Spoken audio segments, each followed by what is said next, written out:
नमस्कार दोस्तों, आप सभी लोगों का स्टडी IQ अकेडमी में स्वागत है। आप सभी विद्यार्थियों के लिए राजस्थान जीके के महत्वपूर्ण 40 प्रश्न लेके आ गया हूं। आप लोगों को पता होगा दोस्तों, आपके जो नया एग्जाम पैटर्न आया है 4th क्लास का यानी कि चतुश्रेणी का, उसमें राजस्थान जीके के 50 क्वेश्चन आने वाले हैं।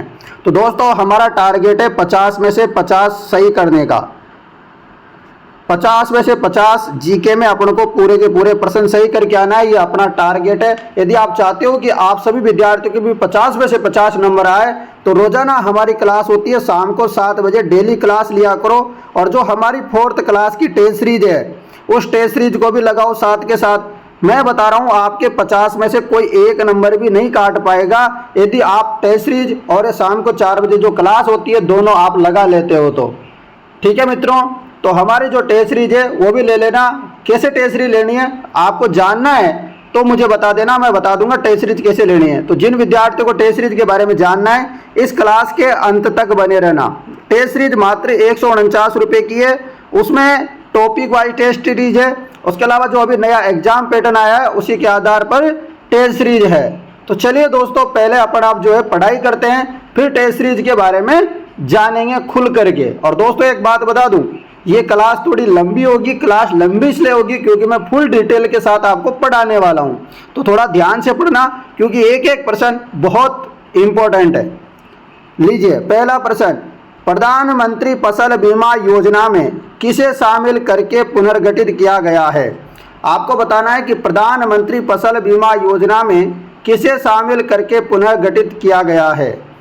तो यह आपका जवाब हो जाएगा मौसम आधारित फसल बीमा योजना और संशोधित राष्ट्रीय कृषि बीमा योजना दोनों को क्या किया गया है, शामिल किया गया है। आपको याद रखना है किस किस को, मौसम आधारित फसल बीमा योजना और संशोधित राष्ट्रीय कृषि बीमा योजना, इन दोनों को शामिल करके प्रधानमंत्री फसल बीमा योजना में शामिल किया गया है। अगला प्रश्न, देश में प्रधानमंत्री फसल बीमा योजना कब लागू की गई थी। तो कब लागू की गई थी, तो ये फरवरी 2016 में लागू की गई थी। देश में प्रधानमंत्री फसल बीमा योजना फरवरी 2016 में चालू की गई थी या लागू की गई थी। अगला प्रश्न आप लोगों के लिए यहाँ पर बहुत ही इंपॉर्टेंट प्रश्न है, चलो बताओ। निम्न में से कौन सा कथन प्रधानमंत्री फसल बीमा योजना के बारे में सही नहीं है। दोस्तों इस क्लास में कितने प्रश्न होने वाले हैं, 62 क्वेश्चन होने वाले हैं। कुल कितने प्रश्न होंगे इस क्लास में, 62 क्वेश्चन होंगे। बहुत ही इंपॉर्टेंट प्रश्न होने वाले हैं, हर टाइप का प्रश्न करने वाले हैं। चलो बताओ फटाफट। सही नहीं है, तो किसान खरीफ की फसलों के बीमा के लिए केवल 2% प्रीमियम देते हैं, ये सही बात है। किसान रबी की फसलों के बीमा के लिए केवल 1.5% प्रीमियम देते हैं, ये भी सही है। किसान व्यावसायिक फसलों बीमा के लिए केवल 5% प्रीमियम देते हैं, ये सही है। सरकार के द्वारा कोई अनुदान नहीं दिया जाता, ये गलत बात है। अपन को गलत ढूंढना था, मिल गया। ठीक है ना, रख लोगे याद। अगले प्रश्न की तरफ बढ़ते हैं,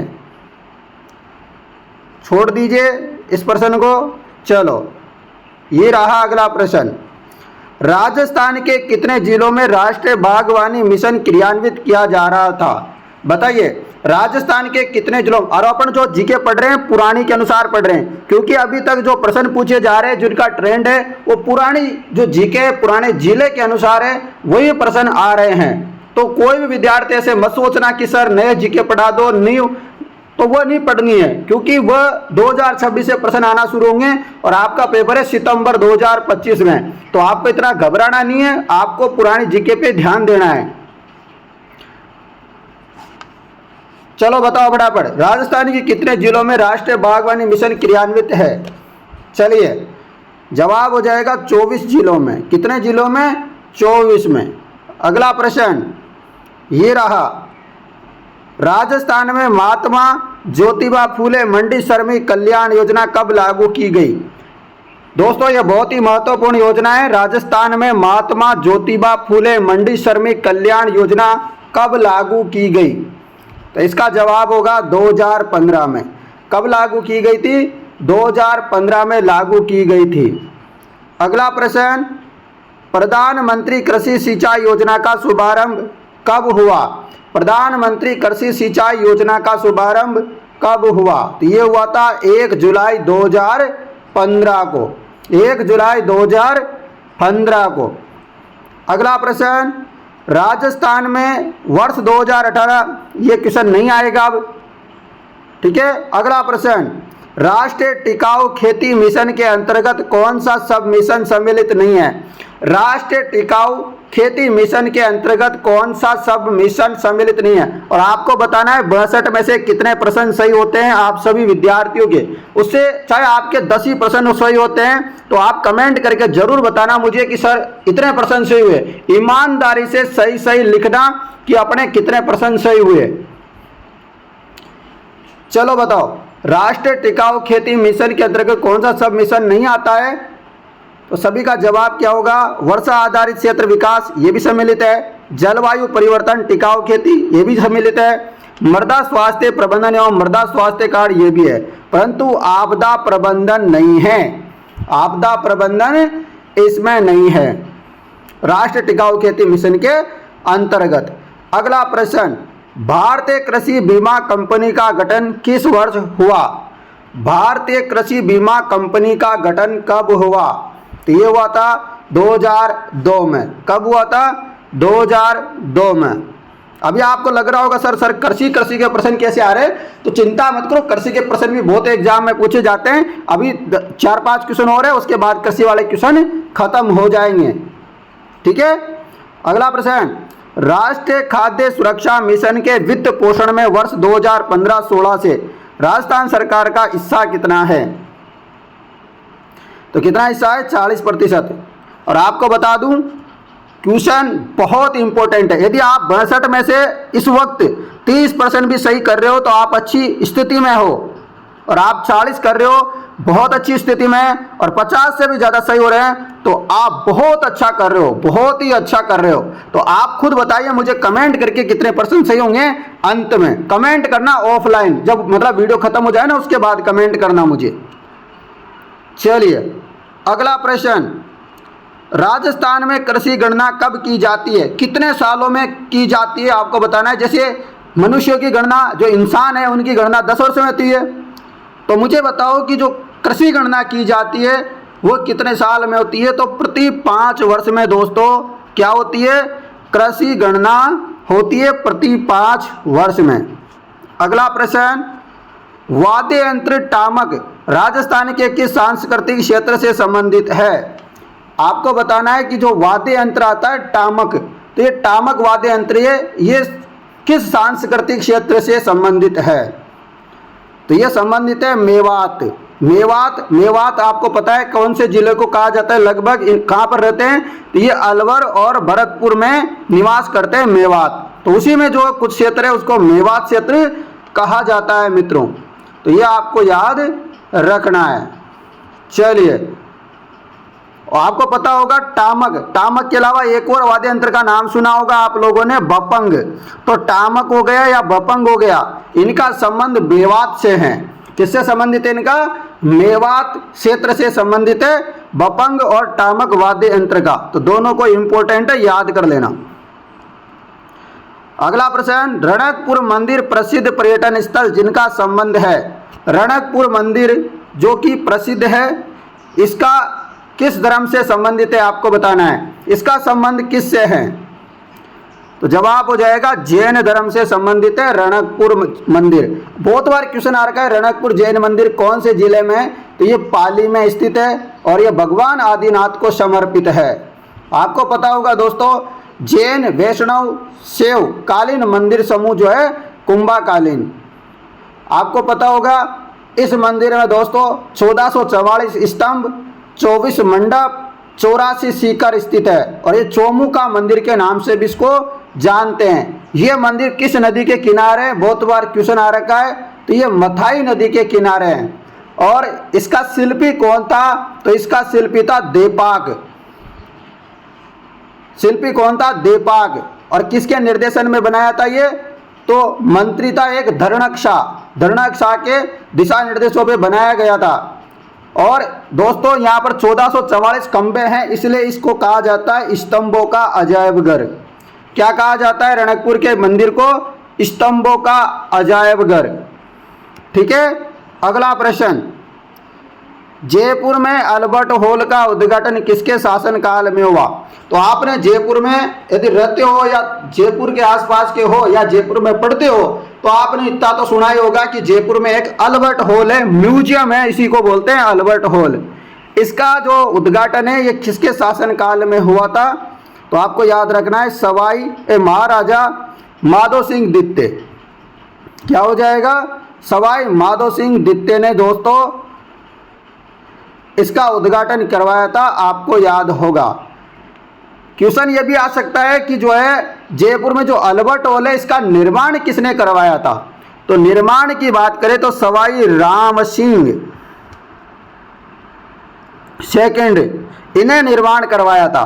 तो राम सिंह द्वितीय ने तो निर्माण करवाया था और उद्घाटन करवाया था महाराजा माधो सिंह द्वितीय ने। दोनों बातों में बहुत ज्यादा अंतर है, याद रखना। निर्माण राम सिंह द्वितीय और उद्घाटन की बात करें किसके समय हुआ था? तो माधो सिंह द्वितीय के समय हुआ था। ये क्वेश्चन बहुत बहुत इंपॉर्टेंट है, बच्चे कंफ्यूजन हो जाते हैं और राम सिंह द्वितीय लगा देते हैं। तो ऐसा नहीं करना है, आपको अच्छे से याद करना है। अगला प्रश्न, इंग्लैंड में इंडिया हाउस की स्थापना किसने की? दोस्तों इंग्लैंड में इंडिया हाउस की स्थापना किसने की? तो ये की थी श्यामजी कृष्ण वर्मा ने। किसने? श्यामजी कृष्ण वर्मा ने इंडिया हाउस की स्थापना की थी इंग्लैंड में। अगला प्रश्न, 1857 की क्रांति के समय जोधपुर के महाराजा कौन थे? ये क्वेश्चन बहुत बार पूछा जाता है, जोधपुर के महाराजा कौन थे 1857 की क्रांति के समय? तो इनका नाम आपको बता देता हूं और मैं पहले सभी जिलों के सभी जो राज्य थे उनके मैं आपको बता चुका हूं वैसे तो 1857 की क्रांति के, परंतु आज फिर से बता देता हूं, ध्यान से सुनना है आप लोग। ठीक है। तो तख्त सिंह थे जोधपुर के। एक और क्वेश्चन पूछते, जोधपुर के पीए कौन थे? पीए मतलब पॉलिटिकल एजेंट। तो मैक मर्सन जो क्या थे? पॉलिटिकल एजेंट थे। उसके अलावा मेवाड़ के राजा थे स्वरूप सिंह और पॉलिटिकल एजेंट थे मेजर सावर्स। उसी प्रकार जयपुर के शासक थे राम सिंह सेकंड और यहाँ के पॉलिटिकल एजेंट थे ईडन, कर्नल ईडन। उसके अलावा कोटा के शासक का नाम भी था राम सिंह और वहाँ का जो पॉलिटिकल एजेंट था जिसको निपटा दिया था और उसके दो क्यूट क्यूट बच्चे थे उनको भी निपटा दिया था, उनका नाम क्या था? बर्टन। और एक डॉक्टर था वहाँ, डॉक्टर शेल्डर, उसको भी मार दिया था। तो ये भी आप याद रखना। उसके अलावा भरतपुर के शासक कौन थे? तो जसवंत सिंह थे और यहाँ का पॉलिटिकल एजेंट कौन था? मोइशन। और बीकानेर के शासक कौन थे? सरदार सिंह। कहा जाता है कि 1857 क्रांति में राजा अंग्रेजों के पीछे इतने पागल हो गए थे जो कि मतलब राज्य के बाहर भी मदद करने पहुंच गए थे, आपको पता होगा इनके बारे में। ठीक है ना। करौली के शासक थे मदन पाल जो कि कोटा के जो राजा थे राम सिंह उनकी मदद करने भी गए थे, आपको पता होगा, तो ध्यान रखना ये भी। धौलपुर के शासक थे भगवंत सिंह, झालावाड़ के शासक थे पृथ्वी सिंह और अलवर के शासक थे बिने सिंह या बन्ने सिंह बोलते हैं ना वह। तो ये भी आप याद रख लेना। अगला प्रश्न बहुत ही इंपॉर्टेंट है, आपको बता दूं, क्लास है फिर से बता देता हूं। टोटल 62 क्वेश्चन होने वाले हैं। क्वेश्चन की क्लास बहुत मस्त होने वाली है। निम्नलिखित में से किसने तरुण राजस्थान एवं डेली हेराल्ड समाचार पत्र माध्यम से सीकर के किसानों की समस्याओं को प्रवाहित किया? प्रवाहित मतलब किया मतलब चारों तरफ फैलाया। किसके माध्यम से? तरुण राजस्थान और डेली हेराल्ड समाचार के माध्यम से। बताओ। तो इनका नाम है राम नारायण चौधरी। क्या नाम है? राम नारायण चौधरी ने फैलाया था किसानों की समस्याओं को। अगला प्रश्न, निम्नलिखित में से कौन सा प्रसिद्ध मंदिर जयपुर में नहीं है? कहाँ नहीं है? जयपुर में। तो जयपुर में नहीं है, बताओ। सिंपल सा कि आपको पता है जगत शिरोमणि मंदिर भी है यहाँ पर, ताड़केश्वर मंदिर भी है, गलता जी भी है, परंतु 7 सहेलियों का मंदिर तो जयपुर में नहीं है मित्रों। अगला प्रश्न, निम्नलिखित में से कौन सा पर्यटन स्थल अलवर में नहीं है? तो अलवर में कौन सा पर्यटन स्थल नहीं है आपको बताना है। आपको पता है मूसी महारानी की छतरी जिसको बोलते हैं 80 खंभों की छतरी, ये तो अलवर में है। आपको पता है बाला किला जिसे बोलते हैं रंडवा किला या फिर जो इसको मतलब इसकी शादी नहीं वैसे समझ लो, ठीक है ना, तो ये भी अलवर में है। उसके अलावा नीलकंठ महादेव मंदिर ये भी अलवर में है। परंतु आबानेरी तो दोस्तों आपने सुना होगा दोसा में है, तो अलवर में तो है ही नहीं ये तो बात। तो बिल्कुल ये सही है, तो अपने को गलत ढूंढना था, तो मिल गया, अपना काम हो गया। अगला प्रश्न दोस्तों, जो मैं पढ़ाने का तरीका है अपना, वो आप लोगों को कैसा लगता है? बहुत सारे बच्चे मुझे कॉल करके बताते रहते हैं वैसे तो कि सर आपका तरीका बहुत अच्छा लगा हमें तो ना। यदि अच्छा लगता है ना तो देखो एक काम किया करो, कमेंट कर दिया करो इससे बढ़िया, ताकि मुझे भी अच्छा लगे। हाँ, अच्छा नहीं लगता है ना तो वो भी कमेंट कर दिया करो कि सर आपकी वीडियो में थोड़ी सी बात में ये मिस्टेक है, ये गलती है। मुझे कमेंट करोगे, मुझे अच्छा लगेगा, मैं उसमें सुधार करूंगा और थोड़ा सा, ठीक है ना। तो आप कमेंट किया करो बेझिझक, ऐसे मत सोचा करो कि सर क्या सोचेंगे अपन ऐसे लिख देंगे, तो ऐसा कुछ नहीं है। आपको जैसी क्लास लगती है ना वैसा कमेंट किया करो आप तो, ठीक है दोस्तों।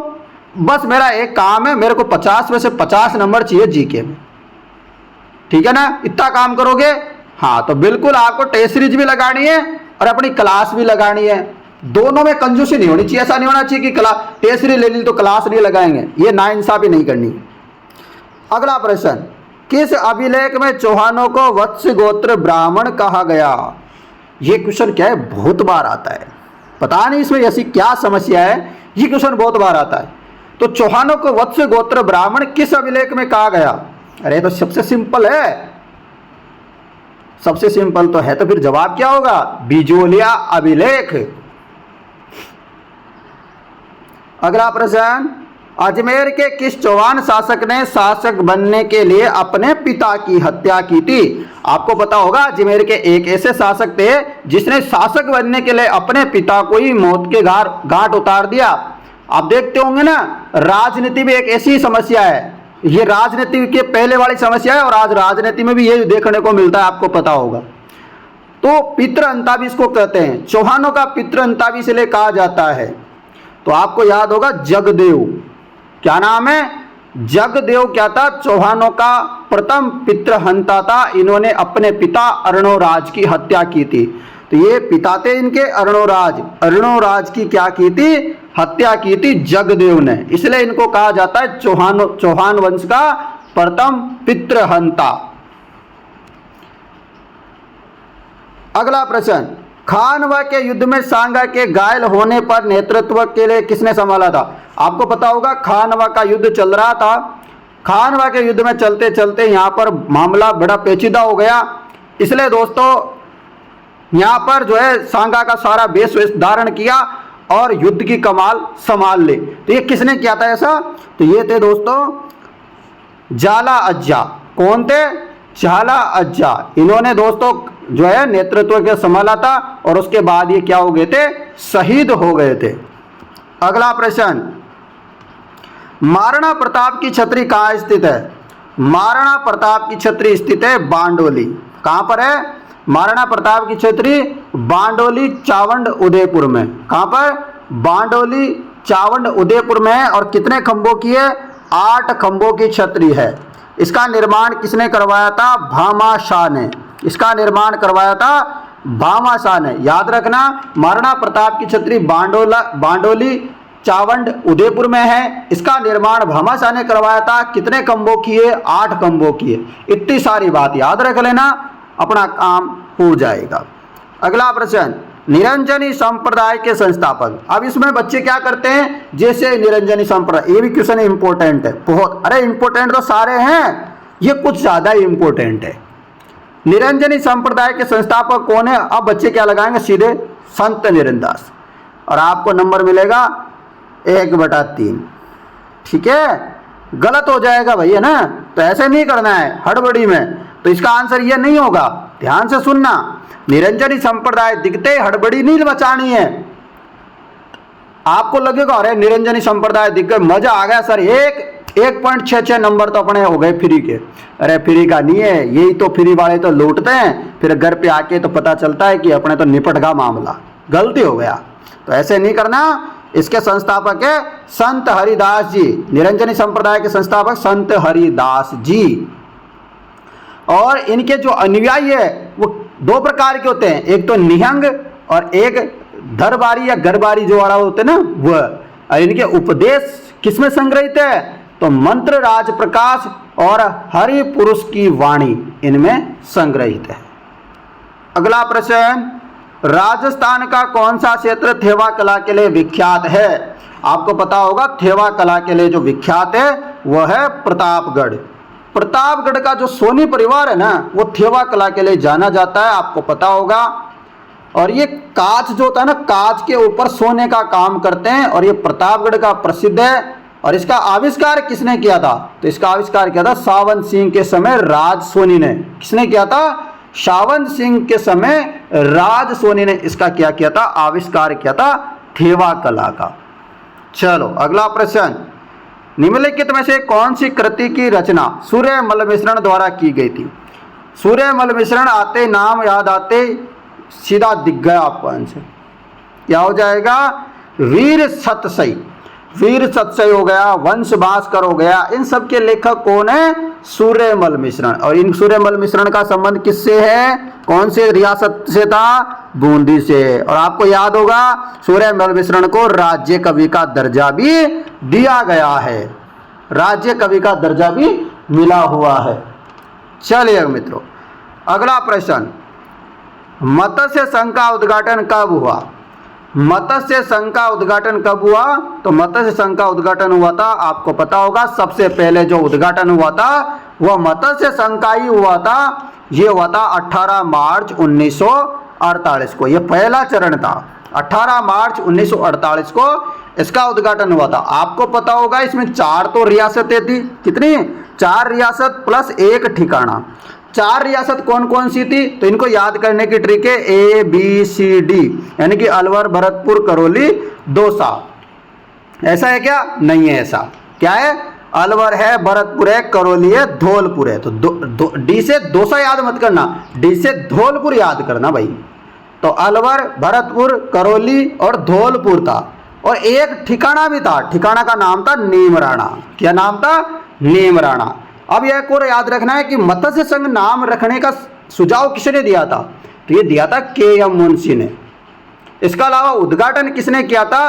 तो NV गोडगिल, यानी कि जो नरहरि विष्णु गोडगिल था उसने इसका उद्घाटन किया था। और उद्घाटन कहाँ पे किया था? तो भरतपुर के दुर्ग में किया था। एक और क्वेश्चन आता है कि जो है मत्स्य संघ का राज प्रमुख किसे बनाया गया? तो याद रखना उदयभान सिंह को। और उदयभान सिंह कहाँ के थे? धौलपुर के शासक थे। उपराज प्रमुख किसे बनाया? तो जो गणेश पाल था कहाँ का शासक था? करौली का शासक था, उसे उपराज प्रमुख बनाया। जबकि अलवर के शासक थे शोभाराम कुमावत, उनको प्रधानमंत्री बनाया। एक और क्वेश्चन आता है कि मत्स्य संघ की वार्षिक आय कितनी थी? तो 184 लाख रुपए थी। ये क्वेश्चन भी एक बार एग्जाम में पूछा गया था, तो याद रख लेना इसको भी थोड़ा थोड़ा। चलो दोस्तों अगला प्रश्न, स्वतंत्रता से पूर्व भीलवाड़ा में महिला आश्रम की स्थापना किसने की? स्वतंत्रता पूर्व भीलवाड़ा में महिला आश्रम की स्थापना किसने की? तो ये की थी नारायणी देवी वर्मा ने। किसने? नारायणी देवी वर्मा ने। अगला प्रश्न, राजस्थान के प्रसिद्ध लेखक दयाल दास को संरक्षण देने वाले शासक थे। राजस्थान के प्रसिद्ध लेखक दयाल दास को संरक्षण देने वाले शासक कौन थे? तो वो थे महाराजा रतन सिंह। कौन थे? आपको पता होगा दयाल दास ने एक जो है दयाल रिख्यात को भी याद है आपको ना, इनका संबंध दयाल रिख्यात से भी है, संबंधित है दयाल दास जी का। अगला प्रश्न, अलाउद्दीन खिलजी ने, यानी कि जो एके था अलाउद्दीन खिलजी ने सिवाना के किले को जीतकर उसका क्या नाम रखा? आपको पता है इन्होंने नाम जीत के नाम चेंज करते गए ये दुर्गों के। आपको पता होगा अलाउद्दीन खिलजी ने सिवाना दुर्ग पर 1308 में क्या कर लिया था? कब्जा कर लिया था, इस पे अधिकार कर लिया था दोस्तों। सिवाना को विजय कर लिया था 1308 में एके ने। आपको पता होगा इसके जो सेनापति थे कौन? कमालुद्दीन गुर्ग और उलुग खां तथा नाहर खां के नेतृत्व में सिवाना पे क्या हुआ था? आक्रमण हुआ था। और उस समय यहाँ के राजा कौन थे? शीतल देव चौहान यहाँ के राजा थे। यहाँ का जो किले जीतने के बाद इसका नाम रखा था क्या? खेराबाद। क्या नाम रखा था? खेराबाद। आप पूछोगे सर ये खिजराबाद भी तो किसी न किसी दुर्ग का नाम रखा था। बिल्कुल, तो ये चित्तौड़ का जो दुर्ग था ना, अपने बेटे के नाम पे खिज्र खां इसका बेटे का नाम था, तो उसके नाम पे खिजराबाद जो है चित्तौड़ जीतने के बाद 1303 में इसका भी नाम रख दिया था। तो ये भी आप लोग याद रख लेना। और आपको पता होगा जो अलाउद्दीन खिलजी था उसने जब आक्रमण किया था 1308 में, तो सिवाना का प्रथम साका भी इसी दिन हुआ था। शीतल देव की रानियों ने जोहर किया था, यह आपको याद रखना है। अगला प्रश्न, किसके शासन काल में मुगल मेवाड़ के महाराणा के मध्य चित्तौड़ की संधि हुई? तो आपने देखा होगा दोस्तों, मुगल और जो मेवाड़ की जो संधि हुई थी, कहाँ पर? चित्तौड़ की संधि। ये किसके शासन काल में हुई थी? तो ये हुई थी जहांगीर के शासन काल में। कब हुई थी? प्रथम मुगल मेवाड़ संधि आपको याद होगा, तो याद रखना 5 फरवरी 1615 में। 5 फरवरी 1615 में हुई थी। किन किन के मध्य? अमर सिंह प्रथम और जहांगीर के मध्य। अमर सिंह प्रथम और जहांगीर के मध्य। एक और आता है क्वेश्चन कि द्वितीय संधि, द्वितीय मुगल मेवाड़ संधि कब हुई थी? तो ये भी क्वेश्चन आता है। तो 24 जून 1681 में हुई थी। 24 जून 1681 में किन किन के मध्य हुई थी? तो ये हुई थी जय सिंह और औरंगजेब के मध्य। तो ये भी क्वेश्चन आता है बहुत बार, तो याद रखना, दोनों के दोनों मैंने बता दिया। अगला प्रश्न, महामारू मंदिर निर्माण वास्तुशैली के संरक्षक थे। महामारू मंदिर निर्माण वास्तुशैली के संरक्षक थे। जवाब होगा प्रतिहार। कौन थे? महामारू मंदिर निर्माण वास्तुशैली के संरक्षक थे प्रतिहार।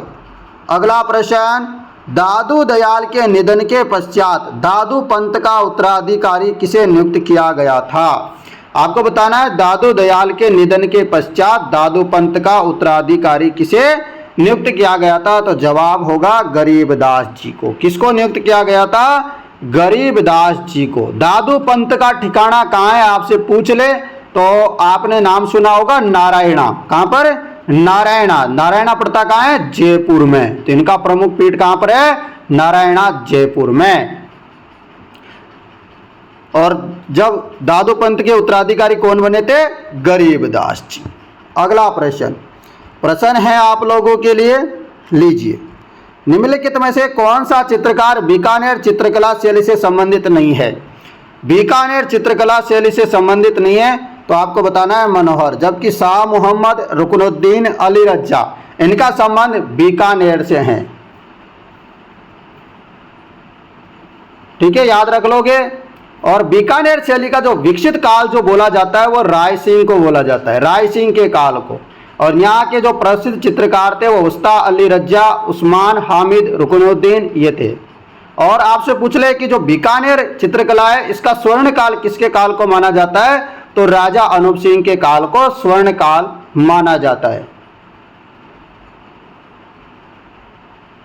तो याद रख लोगे, इतनी सारी बातें बहुत इंपॉर्टेंट है। और आपको पता होगा यहाँ पर 2 कला देखने को मिलती है बीकानेर में, एक तो उस्ता कला और एक मथेरण कला। ठीक है, और इसके और भी प्रसिद्ध चित्रकार है जैसे रामलाल, अली रज्जा, नाथू, मुराद, हसन, इनका भी आप लोग याद रख सकते हो। और आपसे पूछ ले त्रिगुट शैली किससे संबंधित है? तो त्रिगुट जो शैली है वो भी इसी चित्रकला शैली से संबंधित है। अगला प्रश्न, हमीर हट के लेखक कौन है? हमीर हट के लेखक के चंद्रशेखर। हमीर हट के लेखक कौन है? चंद्रशेखर जो है हमीर हट के लेखक है। अगला बहुत ही प्यारा सा प्रश्न, आभूषणों से संबंधित। हाल रो पहना जाता है, तो हाल रो हार वगैरह से संबंधित आ रहा है ना, हाल रो हार, ऐसे आ रहा है कुछ नाम जाना पहचाना, हाल रो हार, ऐसा लग रहा है? तो बिल्कुल। तो हार कहाँ पहनते हैं? आपने सुना भी होगा, महिलाएं हार कहाँ पहनती है? तो गले में पहनती है। महिलाओं द्वारा गले में हार पहना जाता है। मैं कुछ गले के आभूषण आपको बता देता हूँ, थोड़ा ध्यान से याद रख लेना। गले के आभूषण है जैसे कि मांदलिया, तुलसी, हासली, तिमंजिया, तिमंजिया का दूसरा नाम है थमंजिया, तिमंजिया या थमंजिया।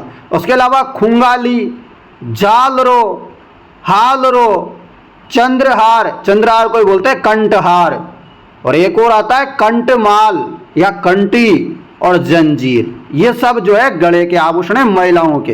पुरुषों के कोई गले का आभूषण नहीं होता भाई, है ना। कोई कोई ऐसे सोच रहा है कि सर हमारे लिए भी कोई आभूषण बता दो, हम भी पहन ले, तो तुम्हारे लिए कोई आभूषण नहीं है। ठीक है, अगला प्रश्न, बेणेश्वर 3 नदियों के संगम पर अवस्थित है। तो निम्नलिखित कौन सी नदियां इसके अंतर्गत नहीं है? 3 नदियां याद करने की ट्रिक है, मा, सो, जा। कैसे याद रखोगे? मा, सो, जा। कैसे रखोगे? मा, सो, जा, यानी कि माँ से माही, सो से सोम, जा से जाकम। तो माही, सोम, जाकम दिख जाए उनको तो रख लो, और जो दिख रही है फालतू की उसको हटा दो। अपन को याद नहीं है वो ढूंढना, तब बनास तो अपने कोई मतलब की नहीं है। माही भी है, जाकम भी है, सोम भी है, समझ गए? बेणेश्वर धाम, नवा टापरा गांव, डूंगरपुर में ये तीनों नदियों का संगम होता है। अगला प्रश्न प्यारा सा, सुनो ध्यान से, लीजिए आपके सामने। वर्तमान में निम्न से राजस्थान के कौन से जिले राष्ट्रीय राजधानी क्षेत्र यानी कि एनसीआर में आते हैं? एनसीआर में आपको पता है 2 जिले आते हैं अपने राजस्थान के। कौन कौन से आते हैं? एक तो अलवर आता है, जयपुर तो आता नहीं है। अलवर और भरतपुर आता है एनसीआर में। कौन कौन से? अलवर और भरतपुर आता है एनसीआर में। अगला प्रश्न है, मरुस्थलीय वनस्पति किस नाम से जानी जाती है? तो मैंने आपको कल परसों जब क्लास ली थी उसमें बताया था जेरोफाइट के नाम से भी जो मरुस्थलीय वनस्पति होती है उसको जाना जाता है। अगला प्रश्न लीजिए, निम्नलिखित में से कौन सा जिला शुष्क मैदानी कृषि जलवायु प्रदेश का भाग नहीं है? किसका? शुष्क मैदानी कृषि जलवायु प्रदेश का भाग नहीं है। कौन सा नहीं है भाई? तो आपको पता है पाली नहीं है। शुष्क मैदानी का भाग पाली नहीं है, जबकि बीकानेर भी है, जैसलमेर भी है, जोधपुर भी है। पाली नहीं है, ध्यान से सुनना। अगला प्रश्न, इसको आप छोड़ दीजिएगा। अगला प्रश्न ये रहा। ये प्रश्न गलत है इसलिए छोड़ रहा हूं मैं ना, पर इसके बारे में डिटेल से जान लेते हैं। ये तो प्रश्न गलत है, परंतु इसी के बारे में कुछ और जान लेते हैं। यदि आपसे पूछ ले अनु दे दे रे, किस टाइप की? यदि आपसे पूछ ले अनु दे दे रे, या इसी को बोलते हैं रेखीय, या इसी को बोलते हैं सीप, या इसी को बोलते हैं अलव। क्या बोलते हैं? अनुदे रे, रेखीय, सीप। ये कहां पर पाई जाती है? बहुत बार क्वेश्चन आता है तो याद रखना, ये पाई जाती है जैसलमेर, बाड़मेर, पश्चिमी जोधपुर और बीकानेर में। इस प्रकार की जो है बालू का स्तूप। दूसरी बात ध्यान से सुनो, अनुप्रस्थ। अनुप्रस्थ जो है ये कहां पाए? अनुप्रस्थ कोई बोलते हैं समकोणीय, ये पाई जाती है रावतसर, हनुमानगढ़, बालोतरा, पोखरण, लूणकरण सर, सीकर, झुंझुनू में। यदि आपसे बोल दे बरखान कहां पाई जाती है सर, तो बरखान पाई जाती है बालेरी चूरू में, देशनोक बीकानेर में और ओसिया में। इनमें बरखान देखने को मिलती है। यदि आपसे बोल दे पैराबोलिक, पैराबोलिक पाई जाती है पूरे के पूरे मरुस्थल में। यदि आपसे बोले तारा प्रकार की, ये क्वेश्चन बहुत बार आ रखा है, कौन सा वाला? तारा प्रकार की बालुका स्तूप कहां पाई जाती है? आपने भी देखा होगा, क्वेश्चन बहुत बार आ रखा है। तो तारा प्रकार की जो बालुका स्तूप है वो पाई जाती है मोहनगढ़ जैसलमेर में और सूरतगढ़ गंगानगर में। सॉरी दोस्तों, चलिए ये क्वेश्चन बहुत इंपॉर्टेंट है और याद कर लो भाई इसको, तो ना ऐसा नहीं होना चाहिए कि क्वेश्चन आए एग्जाम में और आप गलत करके आ जाओ। ठीक है, अगला प्रश्न, राजस्थान में बांकली बांध किस नदी पर बना है? राजस्थान में जो बांकली बांध है ना वो सूकड़ी नदी पे बना है। कुर्सी नदी पे, सूकड़ी नदी पे बना है बांकली बांध। जवाई नदी किस जिले के पास में है? पाली जिले के पास में, इसमें जवाई बांध भी बना हुआ है, याद रख लेना आप लोग। अगला प्रश्न है, राजस्थान में सबसे पहला राष्ट्रीय उद्यान है, राजस्थान का सबसे पहला राष्ट्रीय उद्यान कौन सा है? तो वो आपको पता होगा, रणथंभौर है। कब बनाता ये, कहां पर है? यह है सवाई माधोपुर में। कहां पर है? सवाई माधोपुर में। इसका उद्घाटन हुआ था 1 नवंबर 1989 में। क्षेत्रफल की दृष्टि से सबसे बड़ा राष्ट्रीय उद्यान है और इसको बोलते हैं बाघों का घर। किसका घर? बाघों का घर भी बोलते हैं रणथंभौर को। दूसरे नंबर का बना था केवलादेव घना पक्षी विहार, जो कि पड़ता है भरतपुर में। इसका निर्माण याद रख लेना। इसको दोस्तों पक्षियों का स्वर्ग भी बोलते हैं, पक्षियों का स्वर्ग भी इसको कहते हैं। और क्षेत्रफल की दृष्टि से क्या है? सबसे छोटा राष्ट्रीय उद्यान है, रख लोगे याद। और इसको पक्षियों की आश्रय स्थली भी बोलते हैं साइबेरियन सारस के कारण। ठीक है, उसके अलावा आपको एक और याद रखना चाहिए, मुकुंदरा हिल्स, जो कि कोटा में ये नवीनतम राष्ट्रीय उद्यान था, परंतु अभी तो और भी बहुत सारे बन गए, 5 हो गए ना अब तो राजस्थान में। बिल्कुल, यहाँ पर गागरोनी तोते के लिए प्रसिद्ध है। और जो NH52 पड़ता है ना, वहां पर स्थित है कौन सा वाला? मुकुंदरा हिल्स वाला। अगला प्रश्न है राजस्थान में पुष्टिकर का संबंध किस क्षेत्र से है? पुष्टिकर का संबंध किससे है? तो पुष्टिकर का संबंध है जल से। ध्यान से सुनना ये, क्योंकि नया क्वेश्चन है। पुष्टिकर का संबंध है जल से। अगला प्रश्न, राजस्थान में केंद्रीय भेड़ ऊन अनुसंधान संस्थान कहाँ है? ये प्रश्न तो मैंने आपको कल भी करवाया था मेरे हिसाब से। कल नहीं तो परसों करवाया होगा। करवाया था कि नहीं करवाया था? बताओ कमेंट करके फटाफट।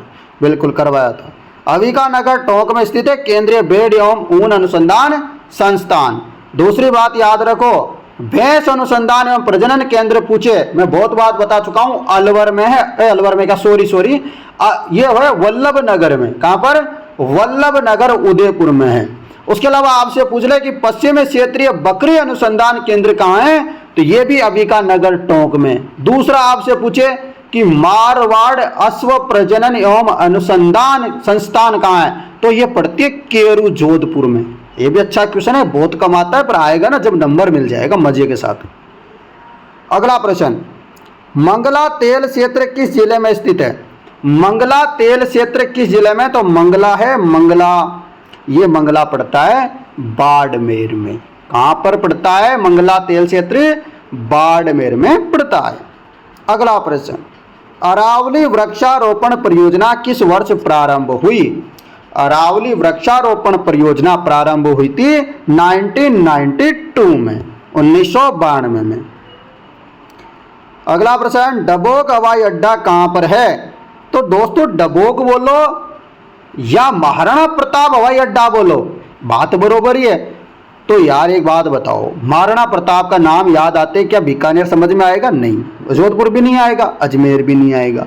इधर तो चौहान, राठौड़ ये राज करते थे। क्या ही मतलब है हवाई अड्डे का इधर? तो बिल्कुल मारवाड़ का जिला है एक उदयपुर। तो उदयपुर में स्थित है डबोक हवाई अड्डा, इसी को बोलते हैं महाराणा प्रताप हवाई अड्डा। उसके अलावा आपने सुना होगा जयपुर में भी एक सांगानेर हवाई अड्डा। उसके अलावा रातानाडा हवाई अड्डा पूछे तो वो जोधपुर में। कौन सा वाला? रातानाडा हवाई अड्डा पड़ता है जोधपुर में। कोटा में भी हवाई अड्डा है, किशनगढ़ में भी हवाई अड्डा है। सूरतगढ़ हवाई अड्डा पूछे तो श्रीगंगानगर में। अगला प्रश्न, निम्न में से कौन सी समवर्षा रेखा राजस्थान को दो बराबर भागों में विभाजित करती है? यानी कि अपना ऐसा प्यारा सा क्यूट सा राजस्थान है, इसको यदि दो भागों में बांटने वाली रेखा की बात करें तो ये रेखा का नाम है 50 सेंटीमीटर वर्षा रेखा। कहां पे है? ये रहा। यदि एक और क्वेश्चन आ जाए कि पश्चिमी राजस्थान को भी दो समांतर भागों में बांटने वाली, बराबर भागों में बांटने वाली रेखा का नाम क्या है? यदि ऐसा क्वेश्चन कभी देखने को मिले तो याद रखना 25 सेंटीमीटर। परंतु राजस्थान के दो भागों की बात करें तो 50 सेंटीमीटर। दोनों में अंतर है, दोनों बढ़िया याद कर लेना, काम हो जाएगा। दोस्तों अगला प्रश्न, दोस्तों पूरी क्लास को लेके जाना है, ऐसे नहीं है आधी अधूरी क्लास ले लेनी है। पूरे 62 क्वेश्चन है। निम्न मृदाओं में से कौन सा प्रकार पश्चिमी राजस्थान में विशिष्टता पाया जाता है? तो कौन सी मृदाओं का प्रकार है जो पश्चिमी राजस्थान में विशिष्टता पाया जाता है? तो वो है एंटीसोल। एंटीसोल समूह की मृदा जो है पश्चिमी राजस्थान में पाई जाती है, ये आपको याद रखना है। अगला प्रश्न, राजस्थान का प्रथम पारिस्थितिकी मित्र संभाग कौन सा है? तो राजस्थान का प्रथम मित्र संभाग कौन सा है? माउंट आबू स्थित है। माउंट आबू होगा आपका। अगला प्रश्न, राजस्थान राज्य की पहली रेल आगरा फोर्ट कहां तक प्रारंभ हुई? राजस्थान राज्य की पहली रेल आगरा फोर्ट से लेकर के कहां तक आई थी? तो आपको पता होगा अच्छे से, बांदीकुई तक आई थी। कहां तक आई थी? आगरा फोर्ट से लेके बांदीकुई तक। अगला प्रश्न आपके लिए लीजिए, हीरा, राजस्थान के किस जिले में सागवान पाया जाता है? तो राजस्थान के कौन से जिले में है जो सागवान पाया जाता है? तो सागवान पाया जाता है सिरोही में। कहां पर? सिरोही में पाया जाता है। उसके अलावा और भी जगह पाया जाता है, जैसे उदयपुर हो गया, बांसवाड़ा हो गया, प्रतापगढ़ हो गया, इन सब जगहों में। अगला प्रश्न, राजस्थान के किस प्रदेश में एंटीसोल समूह की मृदा? एंटीसोल समूह आते क्या आ गया आपको याद? पश्चिम। आया कि नहीं आया याद? तो पश्चिम में पाया जाता है, याद रखना, एंटीसोल समूह। अगला प्रश्न, राजस्थान में सर्दी की ऋतु में होने वाली वर्षा क्या कहलाती है? यानी कि जो सर्दी में जो बारिश होती है ना, अभी थोड़े दिन पहले जो सर्दी में जनवरी दिसंबर में जो बारिश होती है ना, उस बारिश को क्या बोलते हैं? माउंट। माउंट बोलते हैं ना, बोलते हैं कि नहीं? बिल्कुल। माउंट की जो वर्षा होती है ये गेहूं के लिए क्या है? बहुत अच्छी मानी जाती है, यानी कि जो रबी की फसल होती है ना उसके लिए बहुत अच्छी मानी जाती है। अगला प्रश्न आपके लिए, निम्नलिखित में से कौन सा जिला बिशलपुर परियोजना से सीधे लाभ प्राप्त नहीं करता? यानी कि बिशलपुर जो परियोजना है ना, इससे सीधा सीधा लाभ नहीं मिलता। देखो टोंक को भी मिल रहा है, अजमेर को मिल रहा है, जयपुर को मिल रहा है, परंतु सीधा सीधा लाभ नहीं मिलता है सवाई माधोपुर को। अगला प्रश्न, निम्नलिखित में से कौन सा अभ्यारण्य जंगली मुर्गों के लिए प्रसिद्ध है? जंगली मुर्गे कहाँ हैं? जंगली मुर्गे कहाँ पर हुए? माउंट आबू में स्थित है जंगली मुर्गे। अगला प्रश्न आपको याद रखना है, विश्व ओजोन दिवस कब मनाया जाता है? विश्व ओजोन दिवस कब मनाया जाता है? आपको पता होगा, बताइए। 16 सितंबर को मनाया जाता है। 16 सितंबर को विश्व ओजोन दिवस मनाया जाता है, याद रखना। अगला प्रश्न, राजस्थान के कालकाजी और कावला में किस खनिज के भंडार है? राजस्थान के कालकाजी और कावला में किस खनिज के भंडार देखने को मिले हैं? तो वह है ग्रेनाइट के। किसके भंडार है? ग्रेनाइट के भंडार स्थित है कालकाजी और कावला जालोर में, इनके भंडार है किसके? ग्रेनाइट के। अगला प्रश्न, निम्नलिखित में से कौन सी पेड़ अधिक ऊन उत्पादन के लिए विख्यात है? यानी कि कौन सी पेड़ है जो अधिक ऊन के लिए विख्यात है? पेड़ नहीं दोस्तों, यहाँ गलती से टाइपिंग हो गया, क्या याद रखना है? भेड़। पेड़ से थोड़ी ना ऊन मिलती है, भेड़ से मिलती है। तो निम्नलिखित में से कौन सी भेड़ से अधिक ऊन उत्पादन के लिए विख्यात है? तो कौन सी भेड़ से मिलती है? तो आपको पता होगा, जैसलमेरी भेड़ से। अगला प्रश्न है आपके लिए यहाँ पर, टांका और खड़ीन प्रकार है। टांका और खड़ीन प्रकार है। टांका और खड़ीन प्रकार है परंपरागत जल संरक्षण की संरचना है। टांका और खड़ीन बहुत बार आता है, क्वेश्चन क्या आता है बहुत बार कि परंपरागत जल संरक्षण की विधि कौन सी है? तो आपको मैं बता देता हूँ, परंपरागत है जैसे कि कुई, टोबा, कुआं, नाड़ी, तालाब, नहर। आधुनिक की बात करें तो आधुनिक में आता है जैसे वर्षा जल संरक्षण में, जैसे कि परंपरागत में जैसे कि आगोर, मदार, नेस्टा, झालरा, खड़ीन, जोहड़, ये क्या है? परंपरागत है ये तो। और आधुनिक की बात करें तो रेन वाटर हार्वेस्टिंग आता है ना, ये आधुनिक है। रख लोगे याद? तो ये आप सभी लोगों के लिए इंपॉर्टेंट थे पूरे 62 प्रश्न। दोस्तों अभी मेरे मोबाइल नंबर भी आपको दे देता हूं और आपको बता देता हूं 4th क्लास की टेस्ट सीरीज आपको लेनी कैसे है। क्योंकि देखो आपको बता दूं, देखो ईमानदारी वाली बात है, आप मेरे छोटे बड़े भाई बहन हो, आपको पता है आपको सिलेक्शन के लिए कम से कम 70% नंबर लाने होंगे। 65 से 70% नंबर लिया होगे तो आपका सिलेक्शन हो जाएगा। और अपन इसका जुगाड़ कैसे कर रहे हैं? देखो एक तो आपको शाम को 7 बजे वाली डेली क्लास लेनी है, इसमें तो कोई कंजूसी करनी नहीं है। डेली शाम को 7 बजे क्लास होती है। पुरानी क्लासें जो हो गई ना, पुरानी क्लासें, उनको भी देख लेना। इस वीडियो के डिस्क्रिप्शन में पुरानी क्लासों का लिंक भी दे दूंगा। आज मैं ऐसे करता हूँ, प्लेलिस्ट का जो लिंक भी देता हूँ, बहुत सारे बच्चों को मिलता नहीं है। और नीचे डिस्क्रिप्शन में एक मैंने व्हाट्सअप चैनल का लिंक भी दे दिया है आज। वैसे तो मैं देता नहीं हूँ लिंक वगैरह, तो व्हाट्सअप चैनल है ना, उसको भी आज क्या करना, ज्वाइन कर लेना आप। तो व्हाट्सअप चैनल को ज्वाइन कर लेना। साथ में जो पुराने जो क्लासें हो गई ना, उनका भी मैं लिंक क्या है नीचे दे दूंगा डिस्क्रिप्शन में। तो व्हाट्सअप चैनल को भी ज्वाइन करना। मेरे मोबाइल नंबर भी बता देता हूं। और टेस्ट सीरीज कैसे लेनी है वो भी देख लो, क्योंकि टेस्ट सीरीज और प्लस ये 7 बजे वाली क्लास आपने लगा ली ना, आपका तो सिलेक्शन से कोई रोक ही नहीं सकता, अच्छे से पढ़ लिया तो। चलो दोस्तों देख लेते हैं फिर ऐसी कौन सी टेस्ट सीरीज है। तो दोस्तों आपको जाना है प्ले स्टोर में। प्ले स्टोर में जैसे ही जाओगे वहां सर्च करना है। सर्च करके क्या क्या क्या लिखोगे? सर्च करेंगे जहां पर स्टडी IQ अकेडमी। जैसे सर्च करोगे आपको स्टडी IQ अकेडमी जैसा ऐसा लिखा हुआ मिलेगा। और ये लोगो देखो, यहाँ पर ध्यान से देख लो, ये लोगो मिलेगा। क्या करना है आपको, यहाँ पर लिखा होगा इंस्टॉल, आपको क्या करना है इसको डाउनलोड कर लेना है। डाउनलोड करते ही यहाँ पर लिखा आएगा ओपन करो, जैसे आप फेसबुक करते होंगे ना वैसे ही सिस्टम है सारा।